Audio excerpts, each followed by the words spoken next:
दिल्ली का जंतर मंतर बना रानी रासमुनी मोड़। आप देख सकते हैं कि जिस तरीके से नीट के पेपर के लीक होने वजह से दिल्ली का जंतर मंतर जो 20 तारीख को जो छावनी में पूरा तब्दील हो गया था, वही तस्वीर वही शक्ल आज फिर कोलकाता की सड़कों से सामने आई है। वही तस्वीर जहां पर आप देख सकते हैं कि यहाँ पर भी पुलिस ने अपनी बर्बरियत दिखाने में छोड़ी नहीं है। जिस तरीके से स्टूडेंट ने अपनी मांग को पूरा करने के लिए रास्ते पे जिस तरीके से प्रोटेस्ट करते हुए नजर आए, एहतजाज करते हुए नजर आए, उनकी सिर्फ एक ही मांग थी कि धर्मेंद्र प्रधान का इस्तीफा के लिए। मगर धर्मेंद्र प्रधान का इस्तीफा के लिए जिस तरह से दिल्ली का जंतर मंतर से होते होते कोलकाता के आज मुख्तलिफ जगहों में, विभिन्न जगहों में देखा गया कि एहतजाज यहाँ पर स्टूडेंट ने पुरजोर तरीके से किया गया। और एक ये जो रोड है, आपको मैं बता दूं कि पूरी तरीके से छावनी में तब्दील हो गई थी। और जिस तरीके से अभी मैं इस वक्त मौजूद हूँ, 9:30 बज रहे हैं रात यहाँ पर, और आप देख सकते हैं यहाँ का मंजर जो है दिल्ली के जंतर मंतर से कुछ कम नजर नहीं आ सकता। मेरे पीछे आप जिस तरीके से देख सकते हैं कि पुलिस की यहाँ पर अभी भी तैनाती यहाँ पर बरकरार है।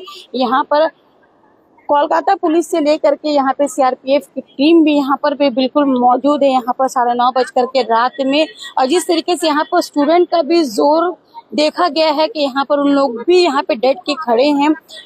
अभिजीत दीपके ने जिस तरीके से एक आवाज लगाई थी कि अब उनकी 3 मांगे थी, स्टूडेंट छात्रों की जिस तरीके से 3 मांगे थी कि नीट के पेपर लीक होने की वजह से धर्मेंद्र प्रधान का इस्तीफा के लिए उन्होंने मांग की थी।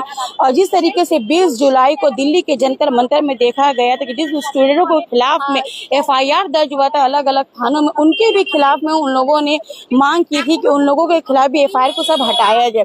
और तीसरी मांग उन लोगों की ये थी कि जिस तरीके से नीट की पेपर के लीक होने की वजह से 22 छात्रों ने जो खुदकुशी कर ली थी, उनके घर वालों को पूरे 1 करोड़ रुपए के दिए जाए। मगर इन 3 मांगों से अब तक लेकर के उनकी कोई भी मांग को पूरा नहीं किया गया है। और जिस तरीके से नरेंद्र मोदी रात के वक्त में लाइव आकर के कहते हैं कि जिस तरीके से पूरे शहर में देखा गया है, दिल्ली से लेकर के आज कोलकाता में भी होने वाला प्रोटेस्ट था, तो कल नरेंद्र मोदी जी ने खुद लाइव आकर के कहा है कि हम लोग इस बात में चर्चा विषय करेंगे, कैबिनेट में इसके लिए बैठक बैठाई जाएगी। मगर ये कब तक। और इसमें से एक और भी तस्वीर आई थी जिसमें से सोनम वांगचुक जी जिसे 23 दिनों से वो हंगर स्ट्राइक में बैठे हुए थे, उन्होंने भी कल अपना अनशन को कल खत्म कर दिया। जेपी नड्डा ने वो खुद हॉस्पिटल पहुंच करके उनका ये अनशन को खत्म किया, जूस पिला करके। मगर मैं आपको बता दूं कि ये छात्रों की मांग को लेकर के ये जो प्रोटेस्ट है ये कब तक चलता रहेगा। आइए हम बात करते हैं, हमारे साथ में मौजूद हैं सीनियर मोस्ट जर्नलिस्ट हालाते बंगाल के अशफाक साहब भी, हम भी उनसे बात करते हैं, वो भी यहाँ पे मौजूद है।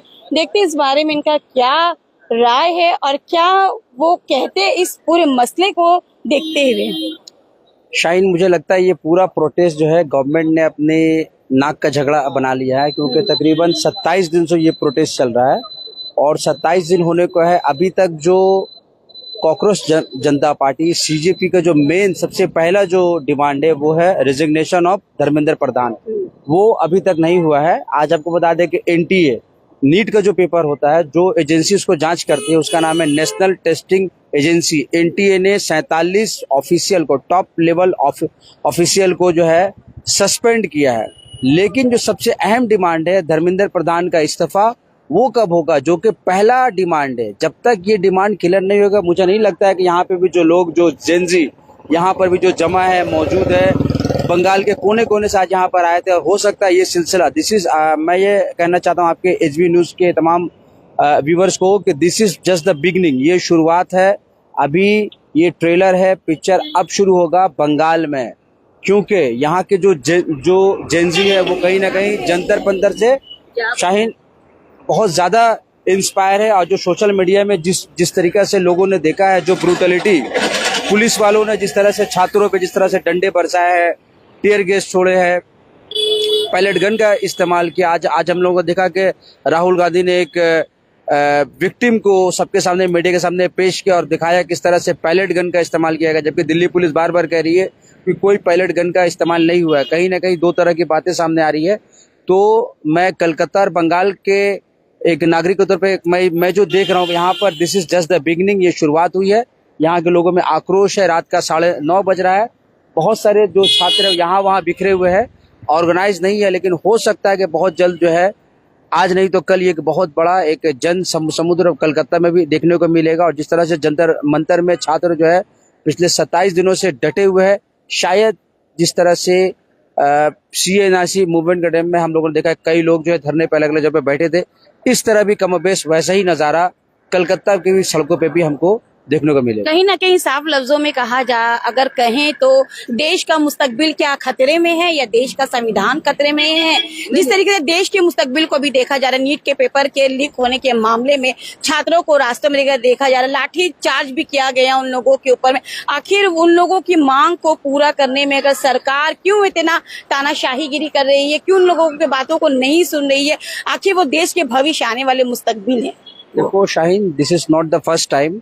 10 सालों में 102 पेपर लीक के केसेस सामने आए हैं और इस पूरे मामले में सरकार की ओर से, रूलिंग पार्टी की ओर से एक भी किसी मिनिस्टर ने इस्तीफा नहीं दिया है। जबकि इससे पहले हम लोग देखते थे जब यूपीए की सरकार थी तो उस समय जब रेलवे का हादसा होता था तो रेल मंत्री रिजाइन करता था, या जो भी मिनिस्टर इसके लिए जो उस डिपार्टमेंट का थे वो नैतिकता के तौर पर, मॉरलिटी के तौर पे वो अपना रिजाइन करते हैं। लेकिन ये पहली बार ये 12 साल से जो एनडीए की सरकार है या फिर बीजेपी सरकार है, मोदी सरकार है, यहाँ पर ऐसा देखने को नहीं मिल रहा है। और जो छात्रों का एक ही मांग है, वन एंड ओनली मांग है, सबसे पहले कि धर्मेंद्र प्रधान जो कि शिक्षा मंत्री है उनको अपने पद से इस्तीफा देना चाहिए। और अगर वो नहीं करते हैं, अगर वो नहीं दे रहे तो नरेंद्र मोदी पीएम साहब जो है वो उन्हें बर्खास्त करे, टर्मिनेट करे।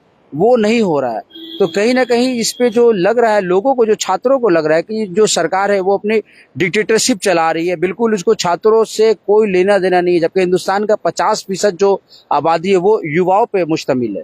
हिंदुस्तान की जो 50% जो आबादी है वो 25 साल से कम उम्र के लड़कियों पर मुश्तमिल है। लेकिन उनकी जो मांग है वो सरकार नहीं मान रही है। लेकिन जिस तरह से डेवलपमेंट देखने को आ रही है, कल रात को तकरीबन 11:59 में पीएम मोदी खुद लाइव आए थे कैमरा में। वो खुद उन्होंने रखा कि हम लोग बहुत कठोर एक्शन लेंगे। फिर उसके बाद थोड़ा देर में हम लोग देखते हैं कि जेपी नड्डा जाते हैं, सोनम वांगचुक का वो भूख हड़ताल जो होता है अनशन को तोड़वाते हैं।